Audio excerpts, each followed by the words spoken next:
सह्याद्री. सह्याद्री म्हणलं की आठवतात उंचच उंच आणि लांबवर पसरलेल्या डोंगर रांगा, दऱ्या, काही दुर्गम तर काही अवघड सोपे असे गडकिल्ले. अशा या सह्याद्रीची अनेक रूपे पाहिली. हिवाळ्यामधला कळसुबाई शिखरावरचा सूर्योदय का असेना, किंवा पावसाळ्यातील मिनी काश्मीर म्हणजे तापोळामधला ढगांनी वेढलेला निसर्ग का असेना, किंवा अलंग मदन कुलंगवरची ती शांत आणि मंद संध्याकाळ का असेना, आणि कुलंग किल्ल्याला जाताना पाहिलेली कारवीची फुले, वा पहाटे सिंहगडावरील सूर्याने केलेला नारिंगी रंगाचा वर्षाव.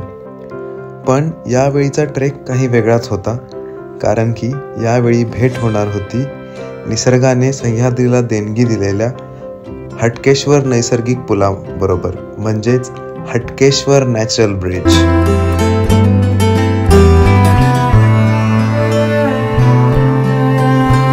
तर नमस्कार आणि गुड मॉर्निंग मित्रांनो, welcome to the new vlog. आजचा व्लॉग असणार आहे मराठीतून, कारण की मी आज आलो आहे एका हटकेशा ठिकाणी, हटकेश्वरला. तर गुड मॉर्निंग मित्रांनो, आत्ता वाजलेले आहेत 6:30 आणि मी आहे कोळेवाडीमध्ये. माझ्या मागे आहे पिंपळगाव जोगा डॅम आणि हा आहे नैसर्गिक ब्रिज. तर इथे जस्ट सनराईज चालू झाला आहे आणि हा आहे तो नॅचरल ब्रिज जिथं आपल्याला जायचं आहे आज. तर दिसताना तर खूप उंच दिसतोय. सो फायनली सकाळी 7 वाजता ट्रेक चालू झालेला आहे आणि पुढे असा दिसतोय अवाढ भव्य असा हटकेश्वर. हा बघा मागं होतोय सनराईज आणि थोडंसं राईट साईडला बघितलं ना की एक नंबर दिसतोय पिंपळगाव जोगा डॅम.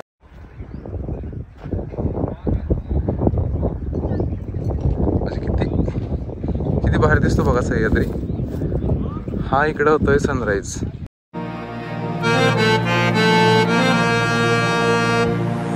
4200 फूट उंची असलेला हटकेश्वर हा पुण्यापासून सुमारे 100 ते 110 किलोमीटर अंतरावर आहे. जुन्नर तालुक्यातील लेण्याद्री मागचा आणि नैसर्गिक देणगी लाभलेला असा हा हटकेश्वर. जर हा पूर्ण ट्रेल बघितला ना तर हा पूर्ण स्टीप आहे. आत्ता थोडासा सपाट प्रदेश लागला आहे, पण हा पुढचा ट्रेल बघितला तर ते सगळे तिकडून जात आहेत. तरी हा ट्रेक 3 गावांतून काढता येतो. मी आत्ता आलो इथे मागच्या कोळीवाडीतून. दुसरा आहे ते या पलीकडे गोदळे गाव आहे आणि तिसरं आलमे गाव आहे. तर आपण कोळीवाडीतून स्टार्ट केलं आहे. तर सध्या या ट्रेलमधून जाताना थोडं लक्ष द्यावं, कारण की आजूबाजूला काट्याची झाडं आहेत, नाहीतर कोणच्या नादात कुठेतरी ठेस करून पडाल. जेव्हा अशा स्टीप चढातून जाताय तुम्ही आणि आता हे थोडे उन्हाचे दिवस चालू होतील आता, तर माती येते, थोडी सुट्टी बनते. त्यामुळे आपले जे शूज आहेत ते चांगले ग्रिपचे असतील ना तर घसरण्याचे चान्सेस खूप कमी आहेत.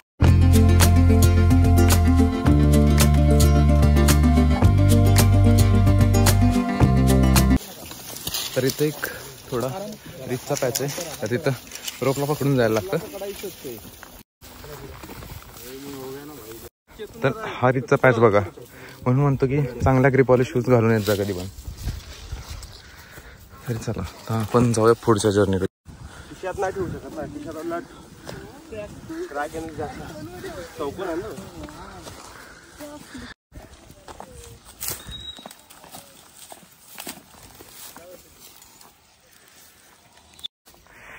तर कसं वाटतंय तुला की नाखिंड आणि हटकेश्वर यापैकी तुझा आतापर्यंत तुमचा एक्सपिरियन्स काय वाटतं? म्हणजे अवघड कोणता वाटतंय तुला चढ? जास्त अवघड आहे नाखिंड जास्त.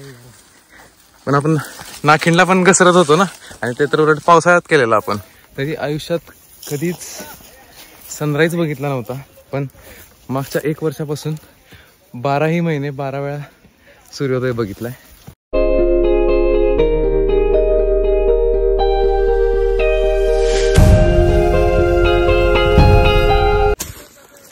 आता जस्ट रस्ता कळत नव्हता, मीच पुढे. मला वाटलं असं की रस्ता चुकले, पण तेवढ्यात सगळेजण दिसायला लागले. नाहीतर अशा जंगलात जर हरवलं ना तर थोडंसं डिफिकल्ट जातं परत रस्ता शोधण्यासाठी. तर हा आहे हटकेश्वर टू लेण्याद्रीचा ऑफबीट ट्रेक. तर ऑफबीट म्हणजे अशा ठिकाणी जातात की ज्या ठिकाणी जास्त लोक जात नाहीत. हा काय हा हार्टबीट ऑफ नाही होत, हृदयाचा ठोका चुकतो. बघा ही माणसं बघा आता हळूहळू हृदयाचा ठोका चुकवत येत आहेत. आणि एवढं चालून आल्यावर जेव्हा थंड हवा येते ना,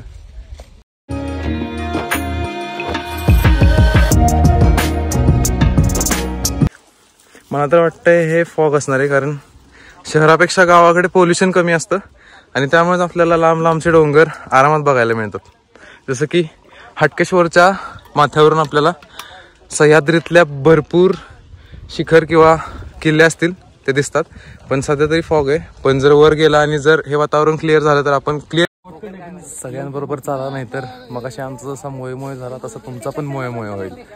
पण आता पण मागचे जण ओरडत आहेत की रस्ता कुठे रस्ता कुठे. हे जे सगळं बघताय ते बहुतेक कारवीचे फुलांची झाडं असावीत, मला नक्की माहित नाही.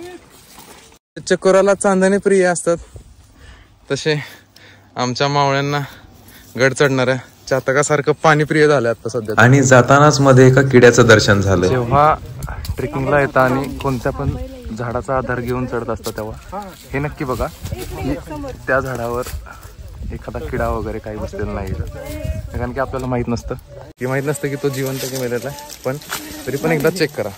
त्या ठिकाणी रोप चॉईस करायला लागतो, कारण की पूर्ण स्टीप पॅच आहे आणि वरून दगड वगैरे येत आहे.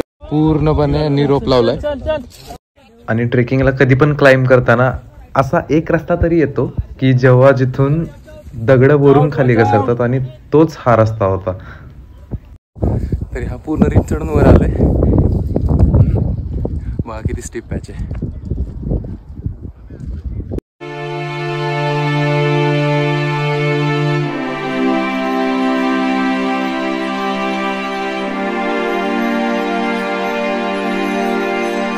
इथं एक महादेवाचं मंदिर.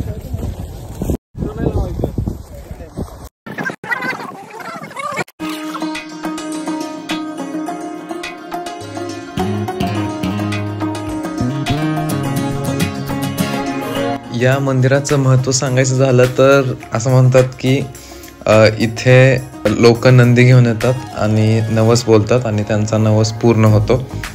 आणि हटकेश्वर डोंगरावर असंही म्हणतात की महादेवांनी हिरण्याक्षाला पाताळात जाताना पाताळातून बाहेर काढला होता. आता हिरण्याक्ष कोण?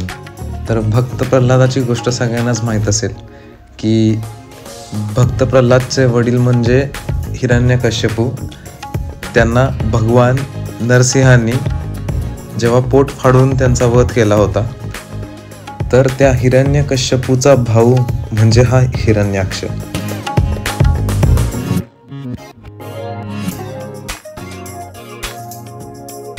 तर इथे आहे एक पाण्याचं टाकं.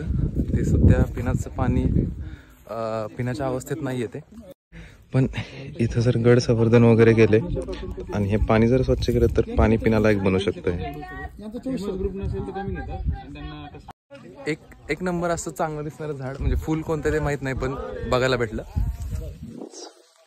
बघा मस्तपैकी हे झाड आणि मागं निळशार आकाश.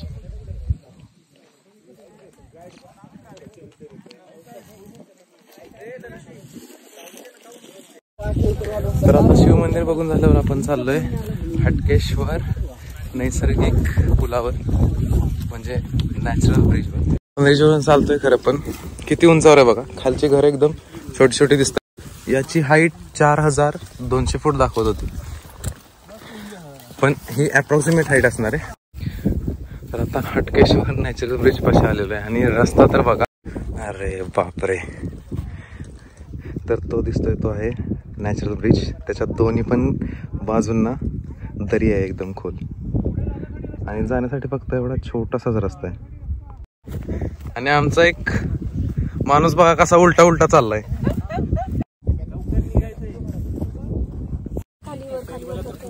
खूपच अवघड होता बाबा, तुला सोपा होता रे, काय केलं पटकन केला. तर हा आहे तो नॅचरल ब्रिज, ज्याच्यात दोन्ही पण साईडला दरी आणि या साईडला नेडे म्हणजे नैसर्गिकरित्या डोंगराला एक होल पडतं वाऱ्याच्या प्रवाहामुळे. आणि हा आहे तो पिंपळजोगा डॅम.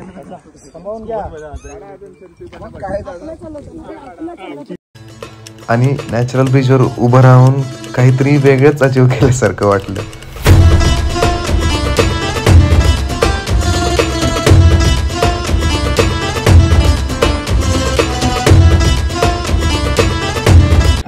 आता टाक्यातून पाणी भरत होतो आणि तिथून साप वर आला. काहीच करू नका, अजिबात काही करू नका, त्याला त्याच्या मार्गाने. तर आता हटकेश्वर वरून आपण चालू लेण्याद्रीला. इथून ऑलमोस्ट 3 तास लागतील त्या पठारी डोंगरावर पोहोचायला आणि तिथे आहे लेण्याद्री.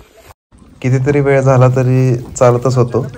ऊन तर खूप होतं, पण मजा याची होती की जिकडे तिकडे बघावं तिकडे नुसते उंच उंच डोंगर दिसत होते. तरी हा पूर्णपणे असं स्टीप होता रे आणि मस्त वाटतंय. यार वातावरण पण मस्त आहे, ऊन वगैरे.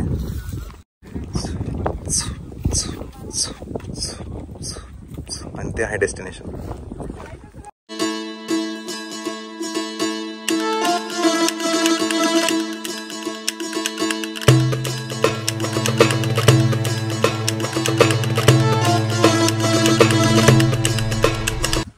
डोक्यावर ऊन आले आणि अजून 2 तास तरी लागतील लेण्याद्रीला.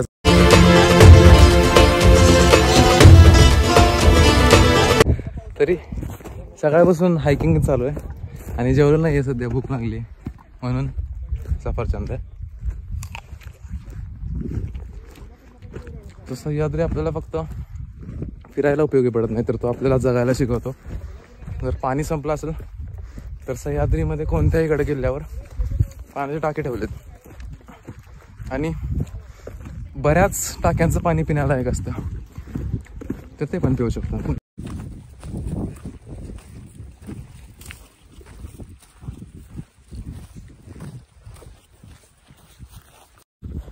आणि ही होती आमची एक नवीन साथीदार, जी की ट्रेकच्या सुरुवातीपासून हटकेश्वरपासून ते लेण्याद्रीपर्यंत आमच्या बरोबर चालत होती. तर पूर्ण असं ट्रेल फिरून आल्यानंतर हटकेश्वरपासून 12:30 वाजता निघालो आणि लेण्याद्रीला 3:30 वाजता पोहोचलो आणि फायनली लेण्याद्रीचं मंदिर आलेलं आहे.